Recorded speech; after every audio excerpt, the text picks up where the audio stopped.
राजा Lawrence की 3 बेटियां थीं। तीनों बेटी बहुत ही सुंदर थीं। सबसे बड़ी राजकुमारी का नाम मैरी था और मंझली राजकुमारी का रोज था और सबसे छोटी और चंचल राजकुमारी का नाम एली था। सब बहुत हंसी खुशी से रहते थे। सब कुछ अच्छे से चल रहा था। एक दिन राजा लॉरेंस अपनी बेटियों के साथ खाना खा रहे थे। आज मैं आप तीनों से एक सवाल पूछता हूँ। हाँ पिताजी पूछो। बताओ तुम किसके भाग्य का खाते हो? पिताजी, आप मेरे पिताजी हैं और मैं आपकी बेटी हूँ, इसलिए मैं आपके हक का खाती हूँ। रोज तुम बताओ, तुम किसके भाग्य का खाती हो? पिताजी, आप ऐसा क्यों पूछ रहे हैं? आप एक राजा हैं और मैं आपके राज्य में रहती हूँ, इसलिए मैं राजा यानी आपके भाग्य का खाती हूँ। लॉरेंस अपनी दोनों बेटियों के जवाब से बहुत खुश था। फिर उसने अपनी तीसरी बेटी को अपने पास बुलाया। एली, तुम बताओ, तुम किसके भाग्य का खाती हो? पिताजी, हर इंसान और पशु पक्षी अपने अपने हक का खाते हैं, इसलिए मैं भी अपने हक का खाती हूँ। एली की ये बात सुनकर लॉरेंस को गुस्सा आ गया। ठीक है, अगर तुम अपने हक का खाती हो तो यहाँ से निकल जाओ। मैं भी देखता हूँ तुम्हारा भाग्य कितना बलवान है। मेरे दिए बिना तुम्हें कैसे खाना मिलता है। राजा ने गुस्से में आकर अपनी पुत्री को एक जंगल में छुड़वा दिया। लेकिन एली को समझ नहीं आया कि उसकी गलती क्या है। वो एक पेड़ के नीचे बैठी बैठी सोचती रही। थोड़ी देर बाद उसे नींद आ गई। जब वो सुबह उठी तो उसे प्यास लगी। वो चलने लगी। थोड़ी देर चलने के बाद उसे एक तालाब दिखा। उसने उस तालाब में जाकर हाथ मुंह धोए।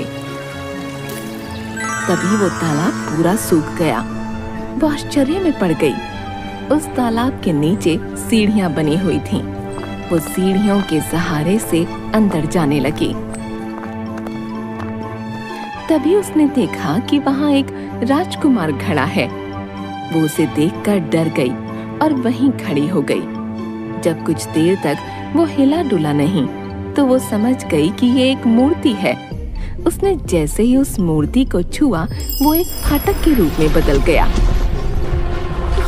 ये सब क्या हो रहा है मेरे साथ? मुझे कुछ समझ नहीं आ रहा। वो थोड़ी देर तक वहीं रुकी रही और सोचने लगी।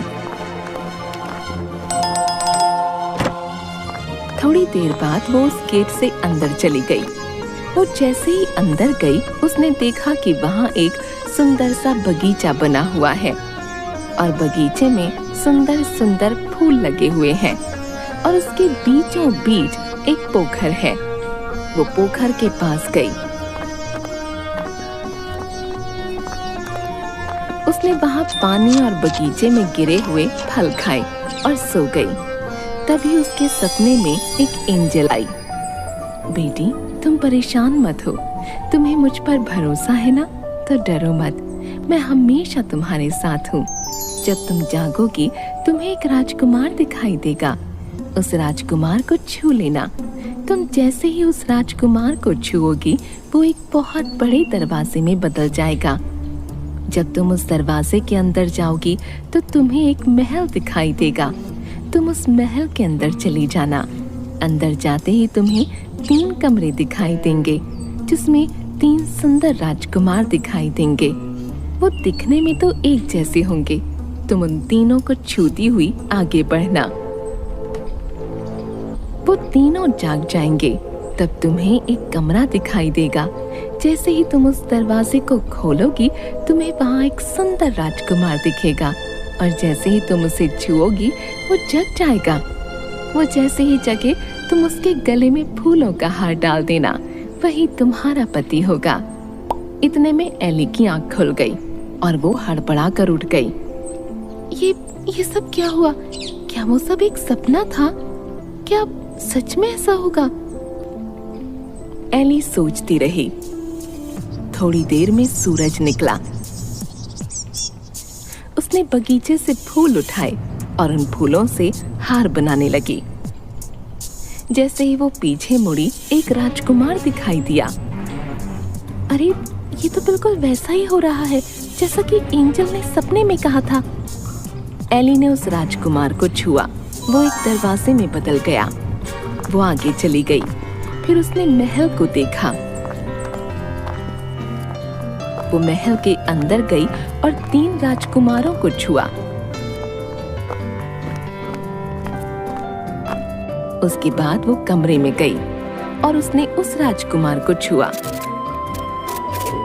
और उसके जागते ही उसके गले में वरमाला डाल दी।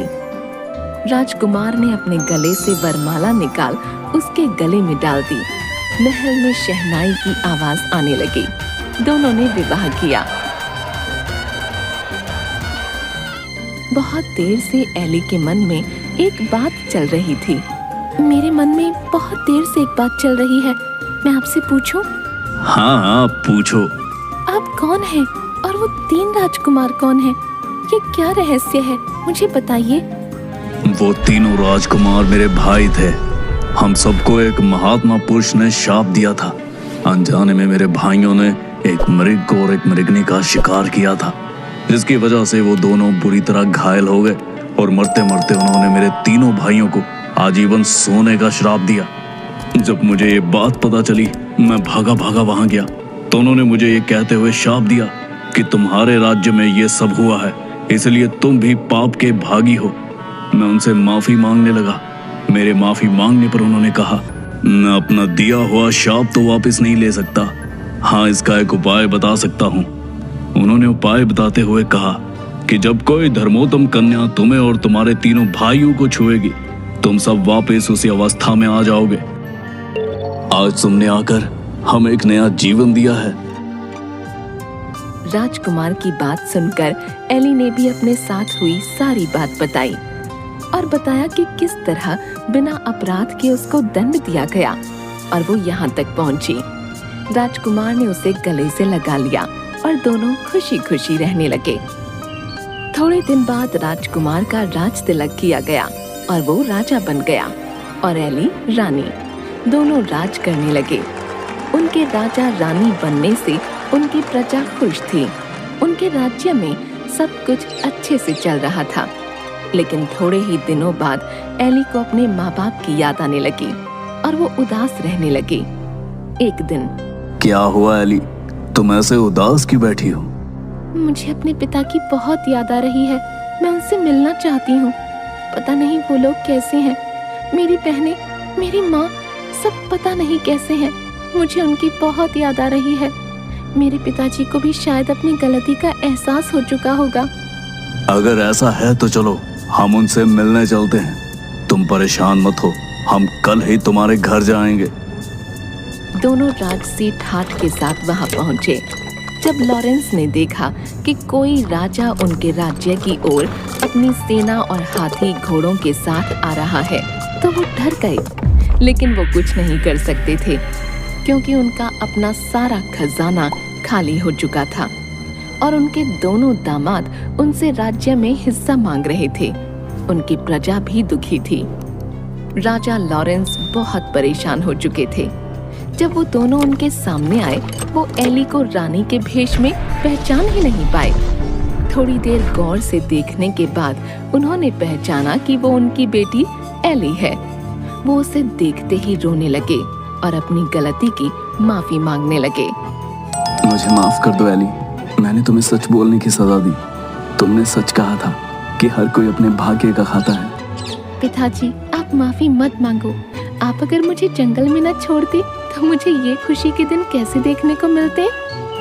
इतना कहते ही लॉरेंस की आंखों से आंसू गिरने लगे और उसने अपनी बेटी को गले से लगा लिया और वो सब खुशी खुशी रहने लगे।